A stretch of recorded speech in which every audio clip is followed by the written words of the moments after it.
அண்ணாவுடைய 117வது பிறந்த நாளை இன்று மகிழ்ச்சியோடு கொண்டாடினோம். அங்கே டிராஃபிக் ரொம்ப அதிகமாக இருக்கிறதுனால பொதுமக்களுக்கு இடையூறு செலுத்த வேண்டாங்கிறதுக்காக தான் நான் ப்ரெஸ் மீட்டை இங்கே வச்சுக்கலான்னு சொன்னேன். அண்ணாவை பொறுத்த வரைக்கும்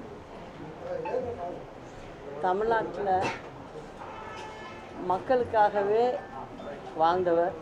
அவர் கட்சி தொடங்கிய முதல் ரொம்ப எளிமையாகவும்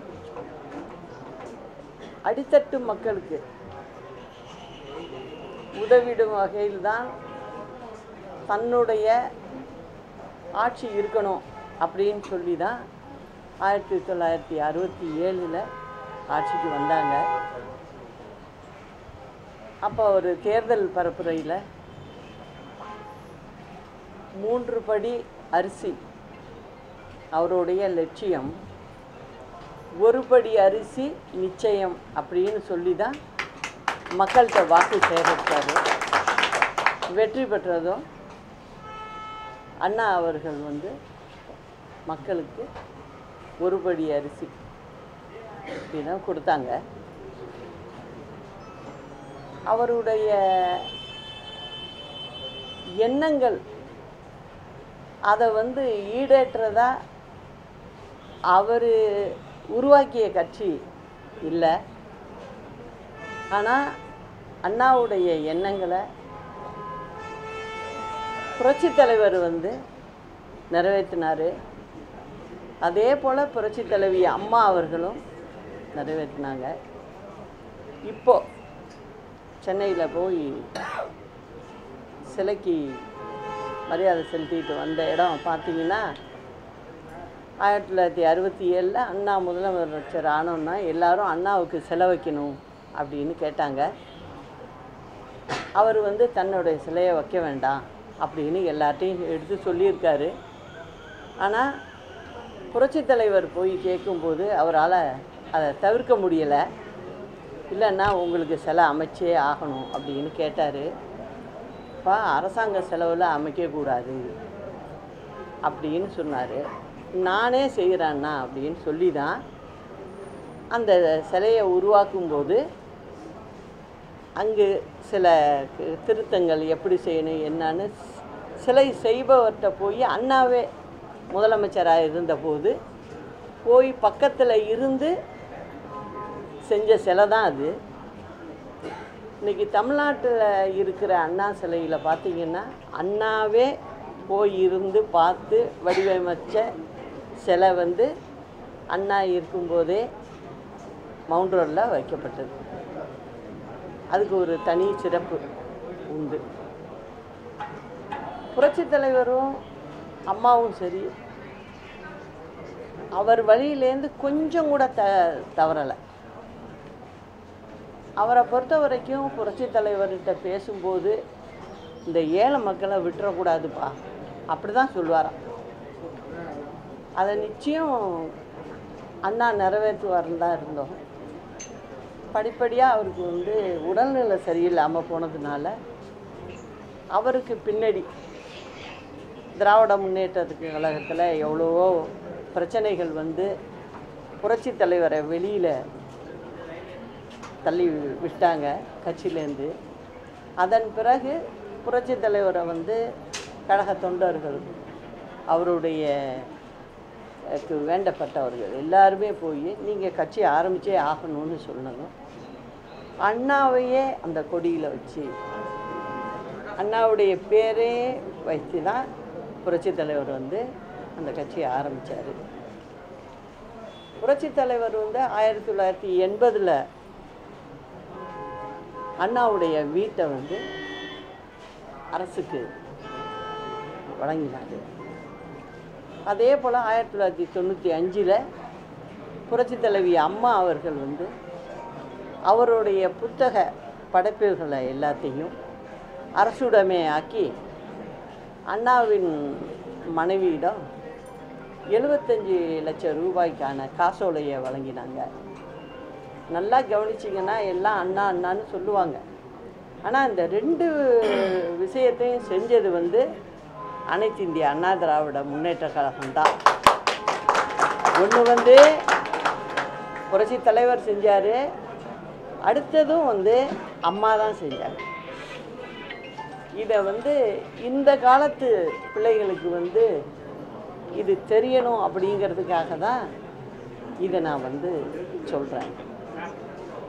அப்புறம் இப்போ பார்த்திங்கன்னா நம்ம அரசாங்கத்துக்கு வருவோம். ஏன்னா அதுதான் மக்களுக்கு வந்து செய்ய வேண்டியதை அரசாங்கம் தான் செய்யணும்.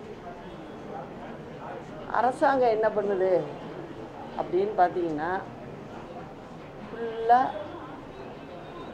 வந்து நான் இதை செய்கிறேன் அதை செய்கிறேன் அப்படின்னு எல்லாமே வாய்ஜாலமாகவே போயிட்டுருக்கு. இன்னும் 6 மாதத்தில் தேர்தலே வரப்போகுது. இப்போ சமீபத்தில் வந்து முதலமைச்சர் வந்து வெளிநாடு சுற்றுப்பயணம், அப்படி தான் சொல்லணும், முதலீட்டாளர்கள் ஈர்ப்புன்னு சொல்லி போனாங்க. வந்ததும் அரசாங்கம் ஒரு செய்தி வெளியிடுது. அதில் என்ன சொல்கிறாங்க,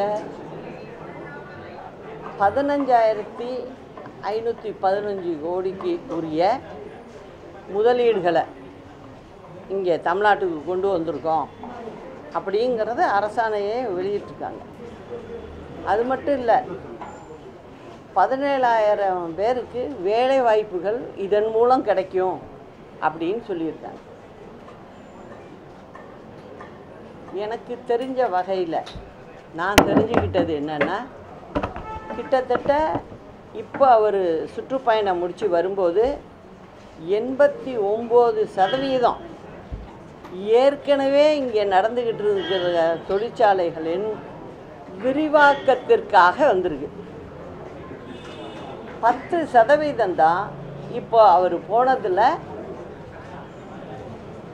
வந்த பணம். இப்போ இந்த 1 மாத காலமாகவே பார்த்திங்கன்னா அமெரிக்காவில் வந்து 50% வரி விதிப்பு போட்டதுனால நம்ம ஊர் எடுத்துங்க, தமிழ்நாடு எடுத்துக்கிட்டோம்னா திருப்பூர், ஈரோடு இங்கெல்லாம் வந்து ஜவுளி தொழில் வந்து சுத்தமாக முடங்கி போயிருக்கு. அதில் பணி வேலை செஞ்சவங்கன்னு பார்த்திங்கன்னா கிட்டத்தட்ட மொத்தமாக சேர்த்திங்கனாக்க அதன் அடிப்படையில் செயல்படுற தொழில்கள் இதெல்லாம் பார்த்தாலும் மொத்தம் ஒரு 32 லட்சம் பேருக்கு வேலை இழக்கும் அபாயம் ஏற்பட்டுருக்கு. அதை சரி பண்ணுறது தான் முதல்வரோட வேலையாக இருக்கணும். முதல்ல நீங்கள் இனிமே புதுசாக வருது 17,000 பேருக்கு வரப்போகுதுன்னு சொல்கிறத நான் எடுத்துக்க முடியலை. ஏன்னா இருக்கிறவங்க வேலை போகாமல் முதல்ல பார்க்கணும். அதுக்கு உங்களுடைய அரசு என்ன செய்யுது அப்படிங்கிறது தான் என்னுடைய கேள்வி. அதே மாதிரி பார்த்திங்கன்னா கிட்டத்தட்ட 23,000 கோடிக்கு கடல் உணவு ஏற்றுமதி வந்து பாதிக்கப்பட்டிருக்கு தூத்துக்குடி மாவட்டத்தில். அங்கேருந்து போகிறது, ஷிப்மெண்ட்டு போகிறது இப்போ போகலை. அதுக்கு என்ன செய்ய போகிறீங்க மாற்று அப்படிங்கிறத பற்றி நீங்கள் இன்னும் யோசிக்கவே இல்லை. இல்லை உங்கள் நாலேஜுக்கு அது வந்துதான்னு எனக்கு தெரியல. இப்போ நான் சொல்கிறேன், அதில் 500 கோடிக்கு உள்ள கடல் உணவு வந்து ரிட்டர்ன் ஆகிருக்கு, திரும்பி அனுப்பப்பட்டிருக்கு. அது அவர்களுக்கு பெரிய இழப்பு, அதை ஒன்றும் செய்ய முடியாது. இதெல்லாம் வந்து நம்ம முதல்ல நம்ம ஊருக்குள்ளே இருக்கிற வேலையை உக்காந்து பேசி சரி பண்ணுறதுக்கு முதல் நடவடிக்கை தேவை. அதை விட்டுட்டு நான் வெளிநாடுக்கு போனேன், அங்கே போனேன், இங்கே போனேன், முதலீடை கொண்டு வந்தேன். நீங்கள் 4 வருஷமாக என்ன செஞ்சுக்கிட்டு இருந்தீங்க? தேர்தல் 6 மாதம் வச்சுக்கிட்டு நீங்கள் வந்து இப்போ நான் இவ்வளவு முதலீடை கொண்டு வந்தோம் அது இதுன்னு சொல்கிறீங்க. நீங்கள் உங்களுக்கு பர்சனல் சொந்த வேலை இருந்தால் நீங்கள் தனியாக போங்க, அதை பற்றி ஒன்றும் இல்லை. அரசாங்கம் இன்றைக்கி நிதி நெருக்கடியில் தள்ளாடிக்கிட்டு இருக்கும்போது இந்த செலவு வீண் செலவுன்னு நான் நினைக்கிறேன். கோயம்புத்தூர்ல அதாவது அரசு வந்து மக்களுக்கான சுகாதாரம் மற்றும் எல்லாத்துக்கும் முன்னுரிமை கொடுக்குன்னு விளம்பரத்திற்காக சொல்லியிருக்கு. ஆனா கோயம்புத்தூர்ல அரசு மருத்துவமனையில வீல் சேர் இல்லாம ஒரு முதியவர் வந்து பெரும் அவதிக்குள்ளானதை செய்திகள் எல்லாம் பார்த்தோம். இந்த நிலை எப்படி பாக்குறீங்க நீங்க? அதாவதுங்க, இது வந்து அம்மா அரசாங்கம் இருக்கும்போது அவங்களுக்காக தனி படிக்கட்டு சருவு படிக்கட்டு இதெல்லாம் போட்டது அம்மா இருந்தப்போ பண்ணது. அரசாங்க ஆஸ்பத்திரிகளில், அதாவது மருத்துவமனைகளில் இதெல்லாம் செஞ்சு கொடுத்தது. இப்போ பார்த்தீங்கன்னா ஒரு ஏழை எளியதுங்க அங்கே போய் உடல்நலம் இல்லாமல் ஊனமுற்றவர் போகும்போது அவர்கிட்ட காசு கேட்டால் அவர் எங்கே போவார்? இது வெறும் கோயம்புத்தூரில் மட்டும் நடக்குதுன்னு நினைக்க வேண்டாம். தமிழ்நாட்டில் எல்லா இடத்துலையுமே இதுதான் நடக்குது. எல்லா அரசு மருத்துவமனையிலையும் இதுதான் நடக்குது. அவங்களுக்கு சுகாதாரமாக எதுவும் கொடுக்கப்படலை. அங்கே மருத்துவமனை சுத்தமாகவும் இல்லை, மருந்துகளும் இல்லை. செங்கோட்டையன் அவர்கள் கொடுத்த 10 நாள் கெடு இன்னைக்கு முடியுது. அதிமுக ஒன்றிணைந்தாதான் 2026 வெற்றியை காண முடியும்னு சொல்லியிருக்காரு. நீங்க கூட ஒரு அறிக்கை விட்டுருந்தீங்க. இப்ப அந்த கெடு முடியுது. இதுவரைக்கும் எடப்பாடி பழனிசாமி அவர்கள் அதை பத்தி எதுவும் பண்ண மாதிரி தெரியல, அவர்கள் நிராகரிச்ச மாதிரி தான் தெரியுது. நீங்க அதுக்கு என்ன சொல்லுங்க? அதாவதுங்க, நிராகரிக்கிறதுங்கிறது பொதுவாக ரொம்ப ஈஸியான வேலை. அது சேர்க்கிறது அப்படிங்கிறதெல்லாம் ரொம்ப கஷ்டமான வேலை. அது டைம் எடுக்கும் சேர்க்கறது. இப்போ நாங்கள்லாம் தலைவர் மறைவுக்கு பிறகு பார்த்திங்கன்னா சேர்த்தே பழக்கப்பட்டுட்டேன் நான். அதனால் இது நிறைய பேர் இதெல்லாம் தெரிஞ்சுக்கணுங்கிறது தான் என்னுடைய ஆசை. விளம்பரத்தை மட்டும் முன்னிலைப்படுத்தி உங்களோட ஸ்டாலின் அப்படிங்கிறத முதல்வர் சொல்லிட்டு வராரு. இது எப்படி பார்க்குறீங்க? நம்மளோட தானே ஸ்டாலின் இருந்தார் முதலமைச்சராக தமிழ்நாட்டு மக்களுக்கு. அப்போ நம்மளோட இல்லையா இத்தனை காலமாக அவர்? இந்த வேடிக்கையாக இருக்குது. அவர் நம்மளோட இருந்தாருங்கிறத அவரே அதை ஏற்றுக்கல போல இருக்கு. அதனால் இப்போ உங்களுடன், ஏன்னா உங்களுடன் ஏன் இப்போ சொல்கிறாங்கன்னா உங்கள்கிட்ட தானே வாக்கு கேட்கணும், அதனால் சொல்லியிருக்கலாம். அதிமுக ஒன்றிணைன்னு 2021 தேர்தல் அப்ப சொன்னீங்க, அப்போ முடியல. 2024 தேர்தல் அப்ப அதே குரல்ல நீங்க முன்வச்சீங்க, அதுக்கான முயற்சிகளும் மேற்கொண்டீங்க, அப்பவும் முடியல. 2026 தேர்தலே வரப்போகுது. இப்போ வரைக்கும் அதுக்கான அறிகுறி எந்த அளவுக்கு இருக்கு? அதிமுக ஒன்றிணைக்கிறதுக்கு நீங்க என்ன மாதிரியான முயற்சிகள் மேற்கொண்டு? அதை போய் எப்படிங்க உங்கள்கிட்ட சொல்லிட்டு இல்லை சொல்லிகிட்டு இருந்தோம். இந்த 26 நீங்கள் நினச்ச மாதிரி இருக்காது, நிச்சயமாக இல்லை. இல்லை இல்லை, அது உங்களுக்கு உங்கள் கண்ணோட்டம், நீங்கள் பார்க்குற விதம். நான் அப்படி எடுத்துக்கல. மட்டும் இல்லாம ஆசிரியர்கள் உட்பட எல்லாருமே தமிழகத்துல போராட்ட களமா மாறி இருக்கு.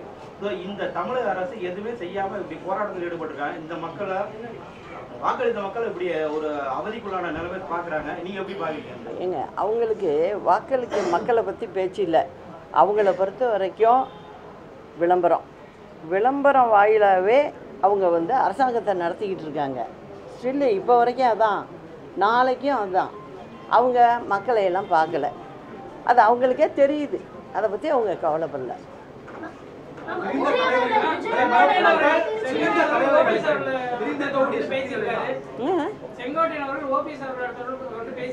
சரி சரி, அதாவது எல்லாரோட முடிவும் நல்லா இருக்கும்போது அதை நீங்களே புரிஞ்சுக்க வேண்டியது தான்.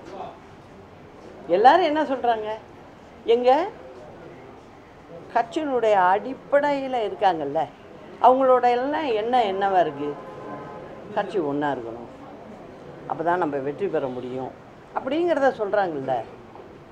அதை தான் எல்லோரும் சொல்கிறாங்க. இப்போ இவரும் அதான் சொல்கிறாரு, அவரும் அதான் சொல்கிறாரு, எல்லோரும், நானும் அதுதான் சொல்கிறேன்.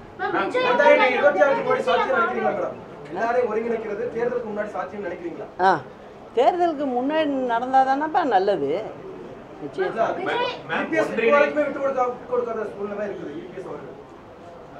அதாவது இன்னைக்கு அண்ணா பிறந்த நாளில் சில இதை ஒரு முக்கியமான கருத்தை சொல்லணும். ஏன்னா இது அனைத்து இந்திய அண்ணா திராவிட முன்னேற்ற கழகம், அண்ணாவுடைய உருவம் பதித்த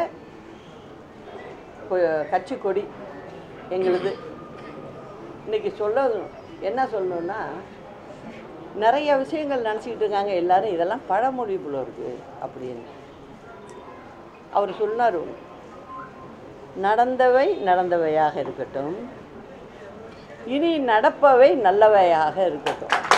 என்ன மாதிரி மனசு உள்ளவர் அண்ணா அப்படிங்கிறத பார்க்கணும். அதுபடி தான் எங்கள் தலைவர்கள் தான் இருந்தாங்க. அதே போல் இன்னொன்று சொன்னார், அதுவும் எல்லோரும் மக்கள் என்ன நினச்சிட்டு இருக்காங்க, பழமொழி தான் அப்படின்னு சொன்னாங்க. மாற்றான் தோட்டத்து மல்லிகைக்கும் மனமுண்டு, அதுவும் அண்ணா சொன்னது தான். இதெல்லாம் வேறு யாரும் பழமொழின்னு அந்த காலத்தில் இருந்தெல்லாம் இல்லை, இது அண்ணா சொன்னது. அதே அண்ணா இன்னொன்று சொல்லியிருக்காரு. என்ன சொல்லியிருக்காரு, அடுத்தவங்க மனசு புண்படக்கூடாது, அடுத்தவங்க மனசு புண்படாமல் நடந்துக்கணும், வேல் பாய்ச்சிரா மாதிரி எதையும் செய்யக்கூடாது அப்படிங்கிறதையும் அண்ணா தான் சொல்லியிருக்காரு. அதை எங்கள் 2 தலைவர்களும் அதை தலைமையில் வச்சுக்கிட்டு அதுபடி தான் நடந்தாங்க, சிறமேல் வச்சு தான் நடந்தாங்க. அவங்க வழியை கடைபிடிக்கிறதுனால நானும் அதே வழியில் தான் இருக்கேன். விஜயுடைய பிரச்சார வாகனத்தில் அதிமுகவினுடைய 2 பெரும் தலைவர்கள் அண்ணா எம்ஜிஆரை முதலமைச்சர் அவருடைய பிரச்சாரத்தின் போதும் 2 தலைவர்களுடைய பெயரை சேர்த்து தான் பயன்படுத்துறது. இதை எப்படி பார்க்குறீங்க? அவருடைய வருகை எப்படி இருக்கும்? அவருடைய பிரச்சார பாணி எப்படி இருக்கு? அதாவது அவங்க மேலே நம்பிக்கை வைக்கணும் முழுசா, அப்படிங்கிறத மட்டும்தான் நான் சொல்ல முடியும். போட்டி வந்து திமுகவுக்கும் தவைக்கும் மட்டும்தான் சொல்லி விஜய் திரும்ப சொல்றாரு. அவரு கான்ஷியஸா ஏடிஎம்கே எல்லா பொலிட்டிக்கல் ஈக்குவேஷன்ல இருந்து ரிமூவ் பண்றாரு, அதிமுகவை ரீப்ளேஸ் பண்றதுக்காக தான் விஜய் ட்ரை பண்றாருன்னு சொல்றாங்க. அதை பத்தி நீங்க என்ன நினைக்கிறீங்க? அவர் அதிமுகவை பெருசா பெரிய ஈடுபாடு கொடுக்க மாட்டாரு அதிமுக சார்ந்த விஷயங்கள் மேல. திமுகவுக்கும் தவைக்கும் மட்டும்தான் போட்டிங்க தான்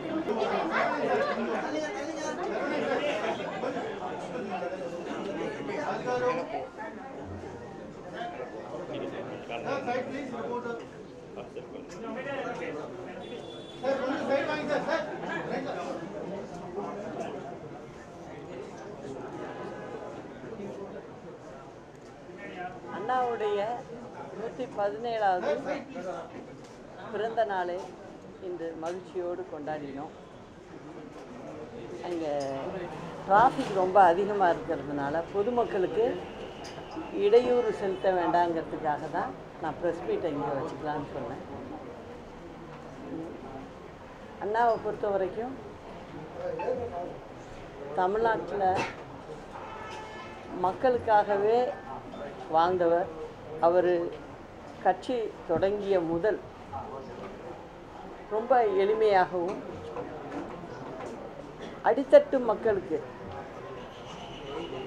உதவிடும் வகையில்தான் தன்னுடைய ஆட்சி இருக்கணும் அப்படின்னு சொல்லி தான் 1967 ஆட்சிக்கு வந்தாங்க. அப்போ ஒரு தேர்தல் பரப்புரையில் 3 படி அரிசி அவருடைய லட்சியம், 1 படி அரிசி நிச்சயம் அப்படின்னு சொல்லி தான் மக்கள்கிட்ட வாக்கு சேகரித்தார். வெற்றி பெற்றதும் அண்ணா அவர்கள் மக்களுக்கு 1 படி அரிசி அப்படின்னா கொடுத்தாங்க. அவருடைய எண்ணங்கள் அதை ஈடேற்றதா அவர் உருவாக்கிய கட்சி இல்லை. ஆனால் அண்ணாவுடைய எண்ணங்களை புரட்சித் தலைவர் நிறைவேற்றினார். அதே போல் புரட்சித் தலைவி அம்மா அவர்களும் நிறைவேற்றினாங்க. இப்போது சென்னையில் போய் சிலைக்கு மரியாதை செலுத்திட்டு வந்த இடம் பார்த்திங்கன்னா 1967 அண்ணா முதலமைச்சர் ஆனோன்னா எல்லாரும் அண்ணாவுக்கு செலவைக்கணும் அப்படின்னு கேட்டாங்க. அவர் தன்னுடைய சிலையை வைக்க வேண்டாம் அப்படின்னு எல்லார்ட்டையும் எடுத்து சொல்லியிருக்காரு. ஆனால் புரட்சித் தலைவர் போய் கேட்கும்போது அவரால் அதை தவிர்க்க முடியலை. இல்லைன்னா உங்களுக்கு சிலை அமைச்சே ஆகணும் அப்படின்னு கேட்டார். இப்போ அரசாங்க செலவில் அமைக்கக்கூடாது அப்படின்னு சொன்னார். நானே செய்கிறேன்னா அப்படின்னு சொல்லி தான் அந்த சிலையை உருவாக்கும்போது அங்கு சில திருத்தங்கள் எப்படி செய்யணும் என்னன்னு சிலை செய்பவர்கிட்ட போய் அண்ணாவே முதலமைச்சராக இருந்தபோது போய் பக்கத்தில் இருந்து செஞ்ச சிலை தான் அது. இன்றைக்கி தமிழ்நாட்டில் இருக்கிற அண்ணா சிலையில் பார்த்திங்கன்னா அண்ணாவே போய் இருந்து பார்த்து வடிவமைச்ச சிலை வந்து அண்ணா இருக்கும்போதே மவுண்ட் ரோடில் வைக்கப்பட்டது. அதுக்கு ஒரு தனி சிறப்பு உண்டு. புரட்சித் தலைவரும் அம்மாவும் சரி, அவர் வழியிலேருந்து கொஞ்சம் கூட தவறலை. அவரை பொறுத்த வரைக்கும் புரட்சித் தலைவர்கிட்ட பேசும்போது இந்த ஏழை மக்களை விட்டுறக்கூடாதுப்பா அப்படி தான் சொல்லுவாராம். அதை நிச்சயம் அண்ணா நிறைவேற்றுவார்னு தான் இருந்தோம். படிப்படியாக அவருக்கு வந்து உடல்நிலை சரியில்லாமல் போனதுனால அவருக்கு பின்னாடி திராவிட முன்னேற்றத்துக்கு கழகத்தில் எவ்வளவோ பிரச்சனைகள் வந்து புரட்சி தலைவரை வெளியில் தள்ளி விட்டாங்க கட்சியிலேருந்து. அதன் பிறகு புரட்சி தலைவரை வந்து கழக தொண்டர்கள், அவருடைய வேண்டப்பட்டவர்கள் எல்லாருமே போய் நீங்கள் கட்சி ஆரம்பித்தே ஆகணும்னு சொன்னதும் அண்ணாவையே அந்த கொடியில் வச்சு அண்ணாவுடைய பேரே வைத்து தான் புரட்சி தலைவர் வந்து அந்த கட்சியை ஆரம்பித்தார். புரட்சி தலைவர் வந்து 1980 அண்ணாவுடைய வீட்டை வந்து அரசுக்கு வழங்கினார். அதே போல் 1995 புரட்சி தலைவி அம்மா அவர்கள் வந்து அவருடைய புத்தக படைப்புகளை எல்லாத்தையும் அரசுடைமையாக்கி அண்ணாவின் மனைவியிடம் 75 லட்சம் ரூபாய்க்கான காசோலையை வழங்கினாங்க. நல்லா கவனிச்சிங்கன்னா எல்லாம் அண்ணா அண்ணான்னு சொல்லுவாங்க. ஆனால் இந்த 2 விஷயத்தையும் செஞ்சது வந்து அனைத்து இந்திய அண்ணா திராவிட முன்னேற்ற கழகம்தான். ஒன்று வந்து புரட்சி தலைவர் செஞ்சார், அடுத்ததும் வந்து அம்மா தான் செஞ்சாங்க. இதை வந்து இந்த காலத்து பிள்ளைகளுக்கு வந்து இது தெரியணும் அப்படிங்கிறதுக்காக தான் இதை நான் வந்து சொல்கிறேன். அப்புறம் இப்போ பார்த்திங்கன்னா நம்ம அரசாங்கத்துக்கு வருவோம். ஏன்னா அதுதான் மக்களுக்கு வந்து செய்ய வேண்டியதை அரசாங்கம் தான் செய்யணும். அரசாங்கம் என்ன பண்ணுது அப்படின்னு பார்த்தீங்கன்னா ஃபுல்லாக வந்து நான் இதை செய்கிறேன் அதை செய்கிறேன் அப்படின்னு எல்லாமே வாய்ஜாலமாகவே போயிட்டுருக்கு. இன்னும் 6 மாதத்தில் தேர்தலே வரப்போகுது. இப்போ சமீபத்தில் வந்து முதலமைச்சர் வந்து வெளிநாடு சுற்றுப்பயணம் அப்படி தான் சொல்லணும், முதலீட்டாளர்கள் ஈர்ப்புன்னு சொல்லி போனாங்க. வந்ததும் அரசாங்கம் ஒரு செய்தி வெளியிடுது. அதில் என்ன சொல்கிறாங்க, 15,515 கோடிக்கு உரிய முதலீடுகளை இங்கே தமிழ்நாட்டுக்கு கொண்டு வந்திருக்கோம் அப்படிங்கிறத அரசாணையே வெளியிட்டிருக்காங்க. அது மட்டும் இல்லை, 17,000 பேருக்கு வேலை வாய்ப்புகள் இதன் மூலம் கிடைக்கும் அப்படின்னு சொல்லியிருக்காங்க. எனக்கு தெரிஞ்ச வகையில் நான் தெரிஞ்சுக்கிட்டது என்னென்னா, கிட்டத்தட்ட இப்போ அவர் சுற்றுப்பயணம் முடித்து வரும்போது 89% ஏற்கனவே இங்கே நடந்துக்கிட்டு இருக்கிற தொழிற்சாலைகளின் விரிவாக்கத்திற்காக வந்திருக்கு. 10% தான் இப்போ அவர் போனதில் வந்த பணம். இப்போ இந்த 1 மாத காலமாகவே பார்த்திங்கன்னா அமெரிக்காவில் வந்து 50% வரி விதிப்பு போட்டதுனால நம்ம ஊர் எடுத்துங்க, தமிழ்நாடு எடுத்துக்கிட்டோம்னா திருப்பூர், ஈரோடு இங்கெல்லாம் வந்து ஜவுளி தொழில் வந்து சுத்தமாக முடங்கி போயிருக்கு. அதில் பணி வேலை செஞ்சவங்கன்னு பார்த்திங்கன்னா கிட்டத்தட்ட மொத்தமாக சேர்த்திங்கனாக்க அதன் அடிப்படையில் செயல்படுற தொழில்கள் இதெல்லாம் பார்த்தாலும் மொத்தம் ஒரு 32 லட்சம் பேருக்கு வேலை இழக்கும் அபாயம் ஏற்பட்டுருக்கு. அதை சரி பண்ணுறது தான் முதல்வரோட வேலையாக இருக்கணும். முதல்ல நீங்கள் இனிமே புதுசாக வருது 17,000 பேருக்கு வரப்போகுதுன்னு சொல்கிறத நான் எடுத்துக்க முடியலை. ஏன்னா இருக்கிறவங்க வேலை போகாமல் முதல்ல பார்க்கணும். அதுக்கு உங்களுடைய அரசு என்ன செய்யுது அப்படிங்கிறதான் என்னுடைய கேள்வி. அதே மாதிரி பார்த்திங்கன்னா கிட்டத்தட்ட திமுக மேலே உள்ள கோபம் அதை வெளிப்படுத்துகிறார். அப்படி தான் நம்ம எடுத்துக்கணும். தமிழகத்தில் போதை காலத்தில் இளைஞர் மத்தியில் அதிகமாக இருக்குது. அதை சட்டம் ஒழுங்கு ரொம்ப சீர்குலைந்திருக்குன்னு ஒரு அறிக்கை சொல்கிறாங்க. இந்த தமிழக அரசு இந்த சட்டம் ஒழுங்கு இந்த 4 ஆண்டு காலமாக எப்படி இருக்குது, அது ரொம்ப மோசமாக இருக்குன்னு சொல்கிறாங்க. இதை எப்படி பார்க்குறீங்க? ஏன் இப்போ போலீஸ் ஸ்டேஷனுக்குள்ளேயே குண்டை போடுறாங்க. போலீஸ் ஸ்டேஷனுக்குள்ளே யூனிஃபார்ம் போட்டவங்கள போய் இழுத்து அடிக்கிறாங்க.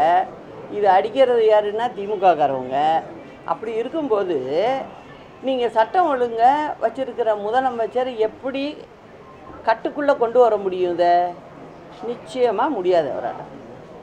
அதுதான் நடக்குது. இப்போ பார்த்தீங்கன்னா சமயத்தில் பாமக ஊராட்சி மன்ற தலைவர் அவரை திமுககாரவங்க தான் வண்டியை விட்டு ஏற்றி கொண்டு இருக்காங்க. இதை எங்கே போய் சொல்கிறது? என்ன நடவடிக்கை? ஒன்றும் இல்லை.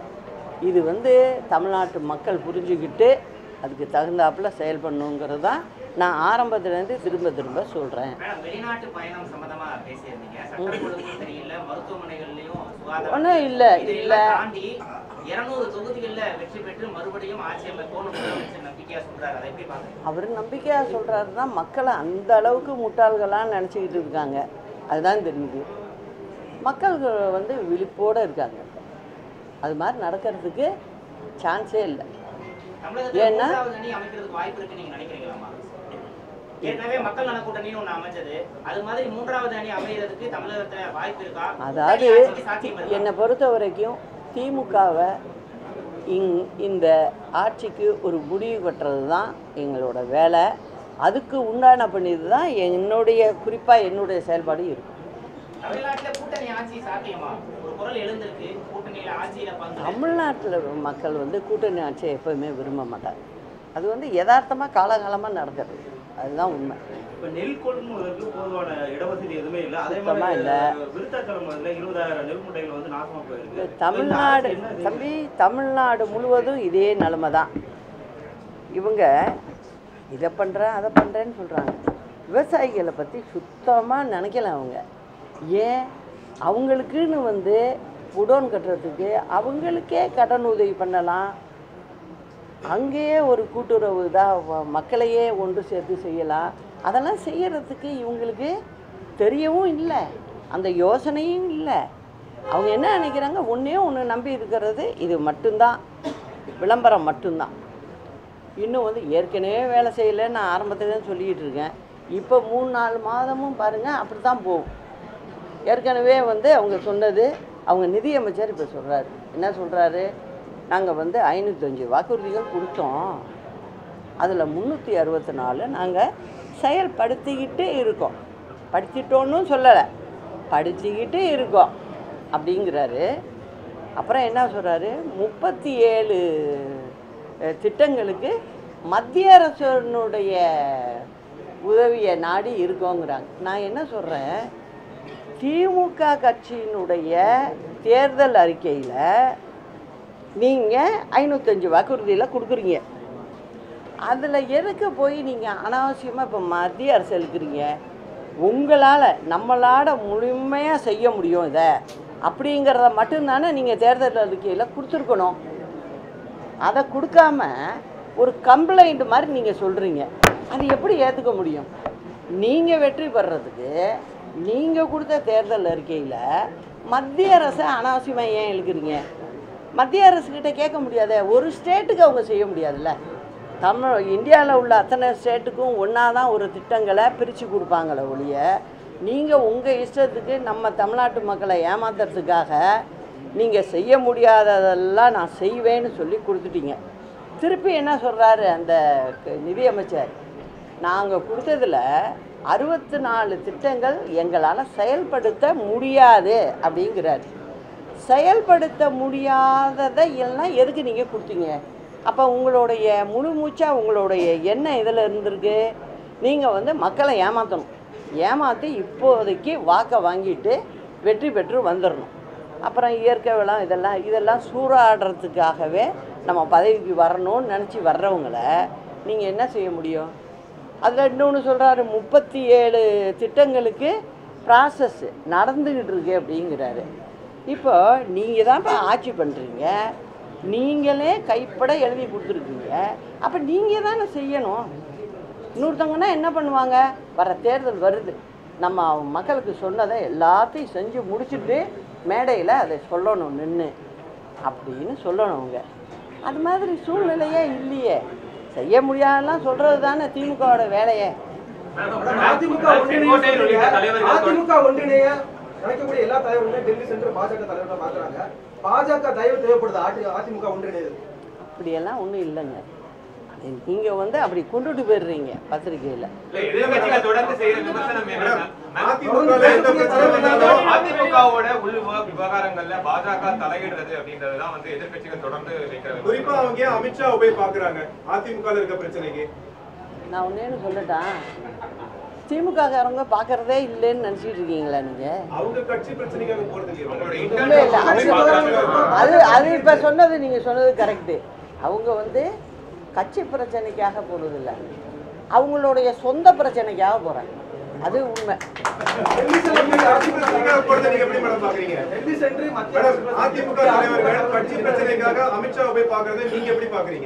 என்னை பொறுத்த வரைக்குங்க என்னோட வேலை நான் சரியாக செஞ்சுட்டு போயிருக்கேன், அதை நான் செஞ்சு காட்டுவேன்.